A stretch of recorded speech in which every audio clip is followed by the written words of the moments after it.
Hey, it's JJ, and welcome to Ask the Health Expert. But this isn't just any old Ask the Health Expert session. This is your bonus session. Yes, it's the weekend, and because it's the weekend, we are going to take some time with an amazing expert. So be on the lookout for these Saturday Ask the Health Expert bonus sessions where we're going to go deep into an amazing subject with an incredible expert to give you actionable items that you can put into your life. Okay, full disclosure. So we had a little tech issue with the audio tracks and we lost the last minute of this recording. But I didn't want you to miss out on this incredible interview. So I'm airing the episode as is, but I just didn't want you to be alarmed when you hear this sharp cutoff at the end. That was this weird tech glitch. So trust me, you are not missing anything important. All you're missing is us saying bye. I'm so excited for you to tune into this interview. So if you've ever felt like I'm just stuck, or this is just the best it's ever going to be, or I really can't get better, today's interview with Dani Williamson is going to help you turn that thinking around because, oh my gosh, where Dani came from and where she's gotten to is just incredible. Her personal story is the most mind-blowing one I've ever heard, and I can't wait to share it with you. We're going to be talking about Dani's new book, Wild and Well, 6 Common Steps to Radical Healing.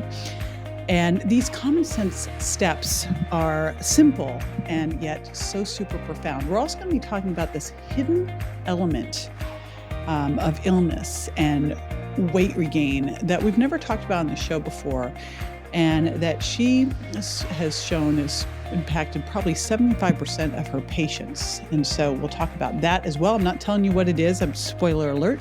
Let me tell you a little bit about Dani, and you're going to fall in love with her today during this interview. She owns Integrative Family Medicine in Franklin, Tennessee, where she focuses on the gut, autoimmune thyroid, which Hashimoto's thyroiditis is her passion, hormone and adrenal health with her patients. Her approach embodies a physical, emotional, mental, and spiritual process to healing. She is also on the board of Middle Tennessee chapter of the American Foundation of Suicide Prevention and believes strongly in addressing issues of adverse childhood trauma in relation to its overall long-term health conditions.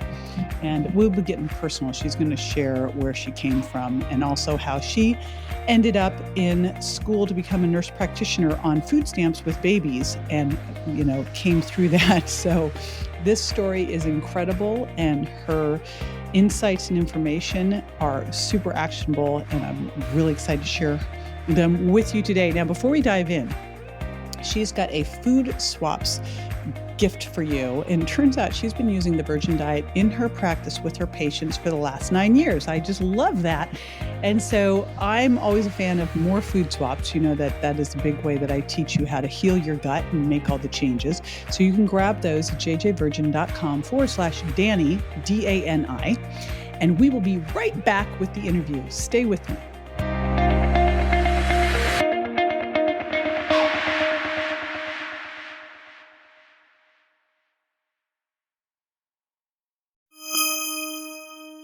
Dani Williamson, welcome to the show. I'm super excited to have you here.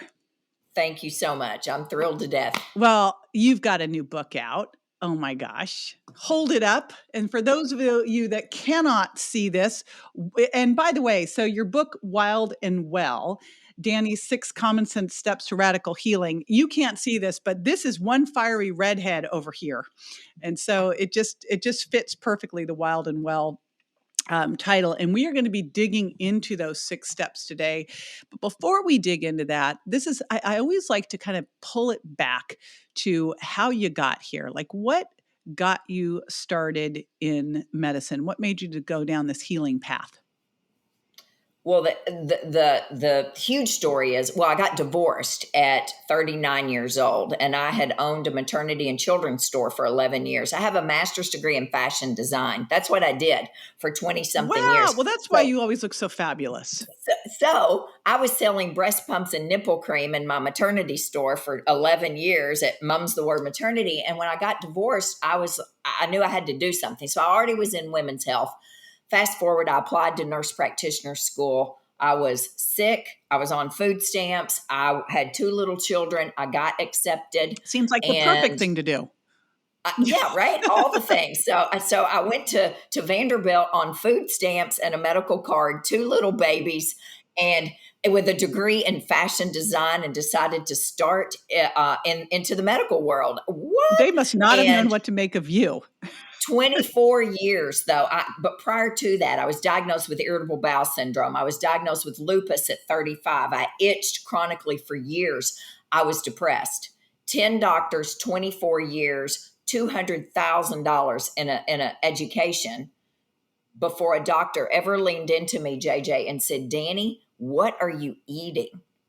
Don't you know your diet controls your pain or your symptoms for me?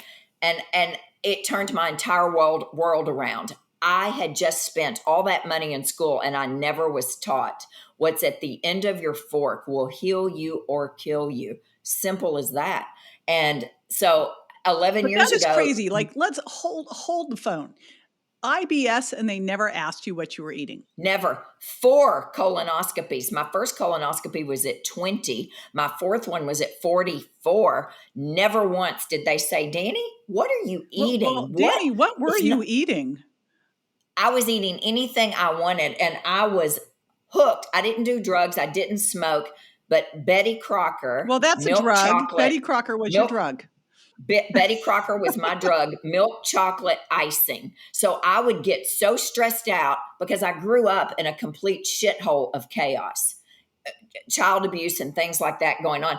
And I would pull that aluminum foil thing off of that red Betty Crocker milk chocolate and eat that chocolate icing, and boom, those dopamine receptors would hit.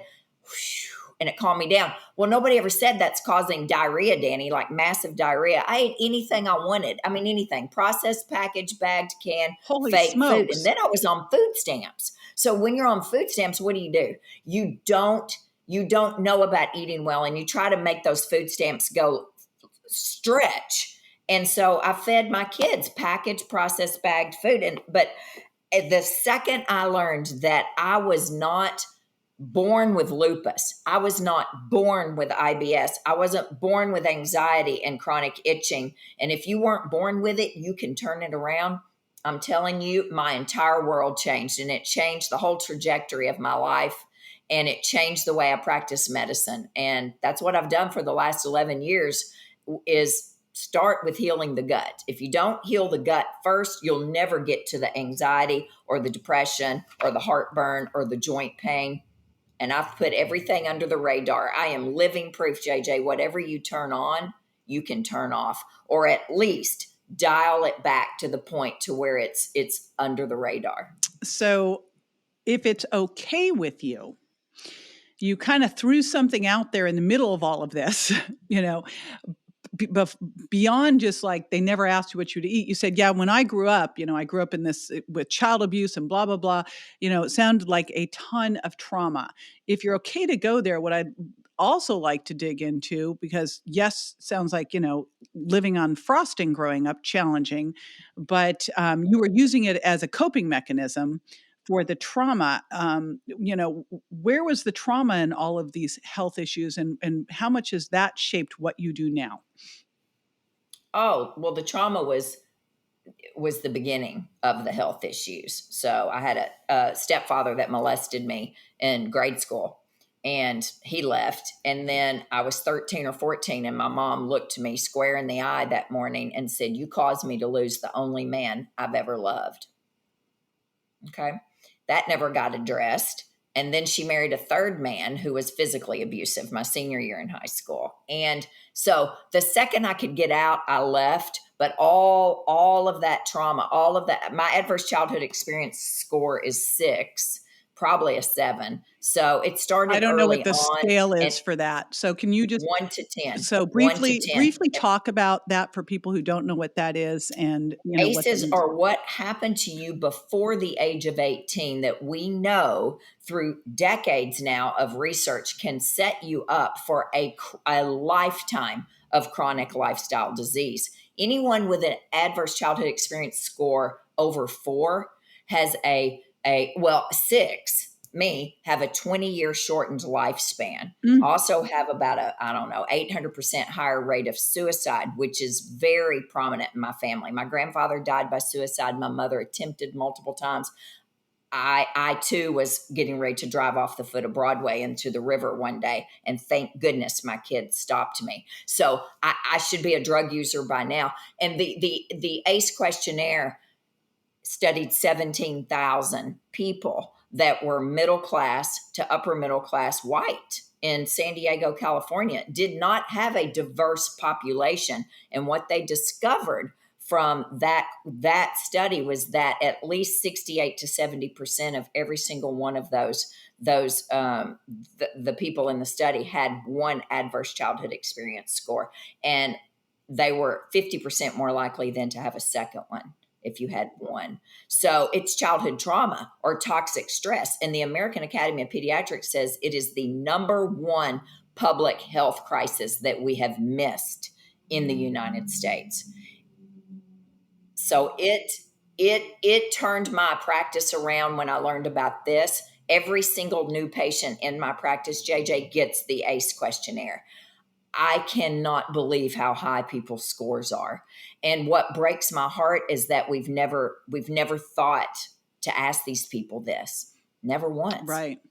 It's heartbreaking. And you think about what's happened the last year and a half. Right. Oh my gosh. With all of a sudden now kids at home and parents at home. So I'm on the board for the American Foundation for Suicide Prevention, and suicide crisis phone calls are up 800% since the pandemic started. Mm. Phone calls to domestic violence lines were down almost that much because the victim was stuck in the house with their abuser. They couldn't call. Oh, wow. The fastest age for suicide right now is age 10 to 14, the fastest growing rate of suicide, 10 to 14, or 10 to 24. 10 to 13 inside that demographic is the fastest, age 10 to 13. So childhood trauma has got to be addressed from the very beginning, with our children in the pediatric clinics, from anyone who's practicing medicine needs to address childhood trauma if we're treating human beings at all. So we've got people, I think of the demographic of our show, and it tends to be women 40 plus who are struggling with weight regain, autoimmune disease, etc. And you started first with they never asked what was at the end of my fork, and then you couple that with they never addressed trauma. How much is trauma, these ACEs, a trigger for keeping weight on, for autoimmune, for any of these types of things that you're dealing with? What are you seeing in your clinic with this? And then I'm going to follow up with what the heck do you do about it? Right. Well, it's a huge trigger. I'd say it's 75%, 80% maybe. Think about trauma, chronic trauma as a child, right? That HPA axis, that chronic turning on of cortisol and epinephrine and norepinephrine, never knowing, just like with me, never knowing when that bear was going to come through that door. And so every time when I went to bed at night, I thought about that, and I didn't sleep. I didn't sleep well because I never knew when when one person was going to come through the door. It's the exact same thing. That's that chronic turning on stress, never being able to dial down that cortisol shooting out of those adrenal glands. Well, what does that lead to? Well, adrenal dysfunction, belly fat, weight around the middle, weight gain, unable to lose weight, chronic depression, anxiety. I mean, the list goes on and on. It's huge. It's huge and especially your demographic is my demographic as well. And when we start addressing that, so how do we address that? Well, the first thing I do in the office is I do an elimination diet on them. Amen. And it's the funniest thing. No, you just have no idea. This is the book I sent my mom in 2013. She's holding up the book if you're listening, not watching. This is JJ Virgin's The Virgin Diet. So I have literally sold thousands of books for this woman because when I got out of school in 2010, we were doing an elimination diet. So we handed out handouts. Mm-hmm. Well, in 2000, when did this come out? That came 2012? out in 2012. And the elimination Yes. diet, by the way, wouldn't you agree? Like the old elimination diet was not what it needed to be. It was complicated. It didn't address the most common food Oh, it was intolerances. I terrible. didn't understand it. Like, why are strawberries No. and oranges on here? Yes, yes. And so I started with the elimination because I was like, I don't have any idea what these people are talking about. I've got a fashion design brain. I don't know what they're saying. Ashwagandha, rhodiola, these women were way smarter than me. So I started with elimination, which was perfect. Well, come to find out, that's where you begin anyway. And then JJ wrote this book that every single patient I started on, and I still do to this day, 8 years later, the very first step in my practice, and I have a whole handout, is number one, begin the virgin diet. And I send them to Amazon or Barnes & Noble to get the book, eliminating the top 7 foods for 21 days. And then we get into food sensitivity and things like that. That's how I get started. The second, the second they start to feel better, they are motivated. Right. To keep going forward. But when I ask them to cut out gluten, dairy, soy, corn, sugar, artificial sugars, and peanuts, they're horrified because I grew up in Gilbertsville, Kentucky. I'm in Nashville, Tennessee. That is the bulk of what we eat. You know that. And so the answer is that's so awesome because think how much better you're going to feel quickly. Wow. You bet. Right? And so that's the first step. And once they start getting that gut, cooling that inflammation down in the gut, and we know the gut and the brain are 100% connected. So their anxiety gets lower, their depression gets better, their migraines start to get better. They think you're a genius. You bet. We work on eating well, sleeping well, then moving well, pooping well, decreasing stress, and cultivating community. And we tie it all in, all 6 steps to healing, and it works. But I really encourage them, we can't address this trauma until we get you in therapy and in treatment. So I've got a tremendous amount of amazing trauma counselors in my toolbox that I send people to. If they can't afford it, like I couldn't afford this at all 11 years ago. So we have a sliding scale off a group that I send patients to as well. And we work on it emotionally, physically, spiritually, mentally, and sexually. And it just works. It's common sense medicine.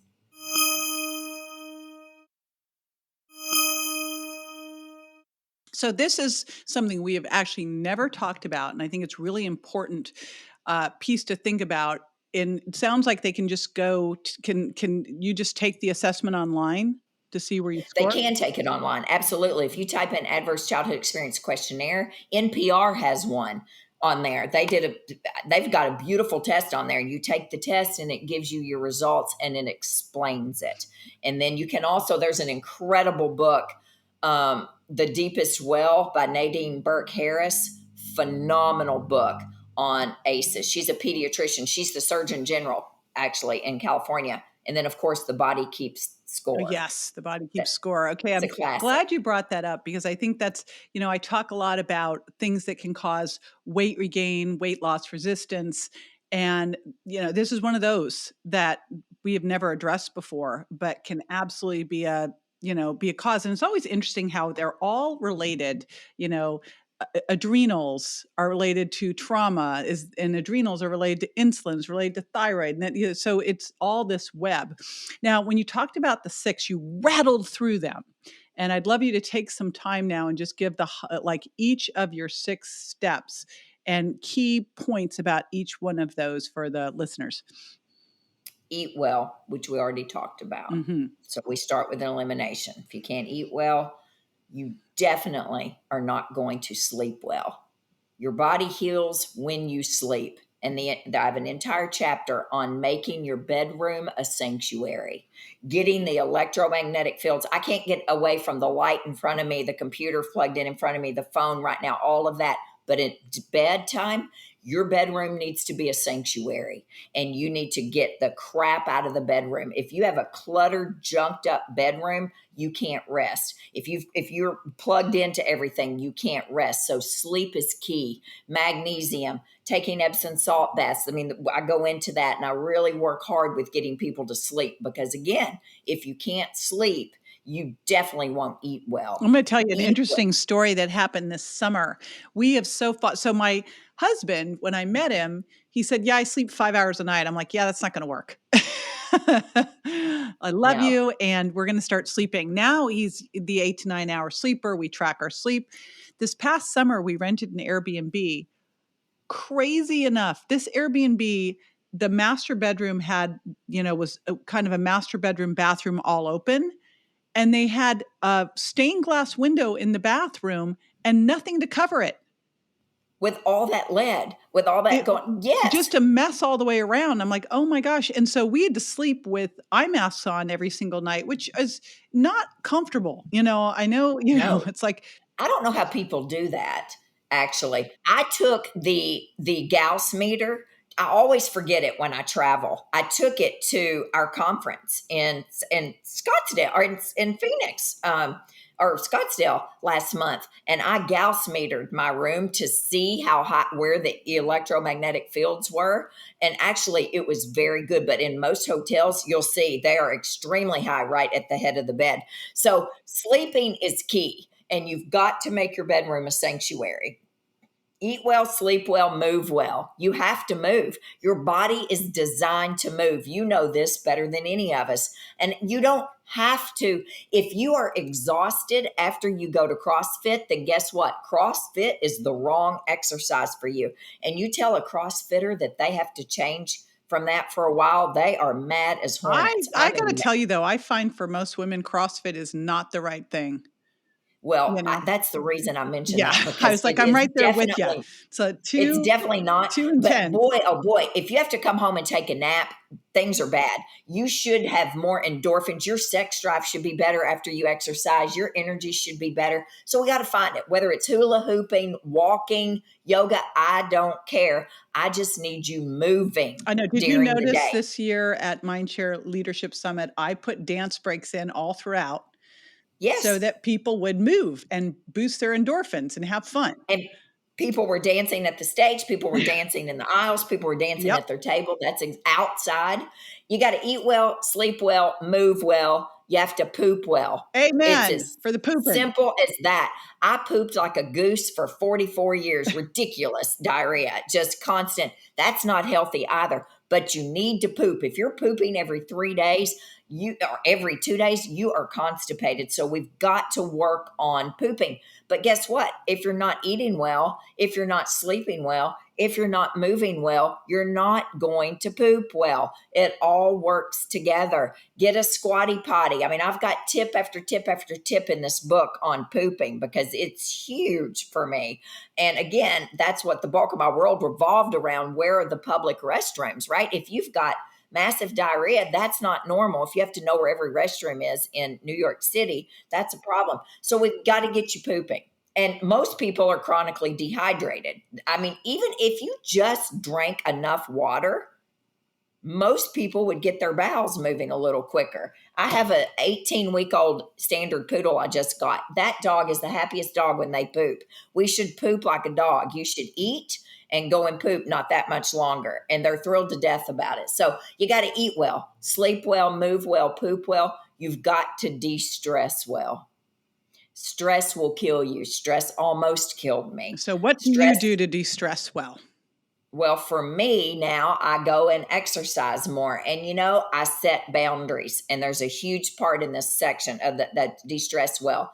I automate, eliminate, and delegate everything I can in my life. I learned the hard way on that one. And so by setting boundaries, by cutting the soul suckers out of my life, the ones who were really sucking the air out of me, there's nothing that says you have to have people literally sucking the life out of your body. And you also don't have to do everything. What gets on your schedule, JJ Virgin, if she's over or stressed out, you're the one who said yes to that schedule. So we need to automate, eliminate, and delegate everything we can. For me, man, my stress level is so much better than it was even 2 years ago. I've just learned to manage it better. My mom has Alzheimer's right now. Well, she has Alzheimer's, period. And she's not going anywhere. I'm an only child. That's very stressful for me, but I only do what I can. I cannot. And I'm the only child, and I'm the only caregiver of her, the woman who didn't care for me. It's been a real interesting experience for me. So I've learned to set my boundaries and do it. So we got to de-stress well, and that's different for everyone. Not everyone can quit their job. Not everyone can get out of a bad marriage like I did. But I tell people, find a plan and get out. Do whatever it is to decrease the stress in your life. And then you have to commune well. Community is key for me. My stress level goes down. Last night, the book came out yesterday. I had a little party at a restaurant for just some of my closest people. I laughed. That's community. You heal when you have community. I feel like that one has been so, like, if you look back thousands of years, this was so key. Like, this is, we didn't survive, and especially women, you know? You bet. Well, and if you ever read The Red Tent, right, about community. So, I mean, when you have your period and everyone went to the Red Tent. Well, I always talk about this with people, you know, for people who believe in Jesus. Jesus believed in community. He had community, and he had flawed people around him. And then inside his community of 12 there, he had even a tighter group inside that 12. You don't have to have 100 people in your community. It doesn't take many roots to hold up a big old tree. Community is key, and we are the loneliest community ever, the loneliest society we've ever been. And look at the last 18 months, 2 years. And I'm the cultivator in my world. I'm the cultivator in my neighborhood, creating the neighborhood cookouts I did last year during COVID. I'm the cultivator in my friends. Somebody has to be the leader. Now, sometimes you get tired of being the leader, but it's key. It's key for decreasing inflammation in your body, for decreasing your cortisol levels. When you laugh with your community and you're looking eyeball to your people, think about what happened at the conference last month, at the summit, when we got to see each other eyeball to eyeball and people literally touch. We are designed to be in community. We are not designed for social isolation. Right. There's no such thing. And to be afraid of people. They do that in prisons to punish people. Yes. Isn't that something? So eat well, sleep well, move well, poop well, decrease stress, and cultivate community. It's common sense, and it's what I do for a living. Thank you, JJ. Oh, I just love you. Thank you. So that was probably one of the most mind-blowing stories that I've heard. I still am getting over the fact that Dani went from having a maternity store and being a fashion designer to deciding to become a nurse practitioner and going into nurse practitioner school on food stamps with young babies. Holy smokes. She is quite a brave woman. And to confront her trauma and now to help so many people with this as well. So I'm going to advocate for going and taking that assessment, the Adverse Childhood Experience Assessment, and then also to make sure that you get her food swaps at jjvirgin.com/Dani. And I will see you on the next show. Thanks for tuning in.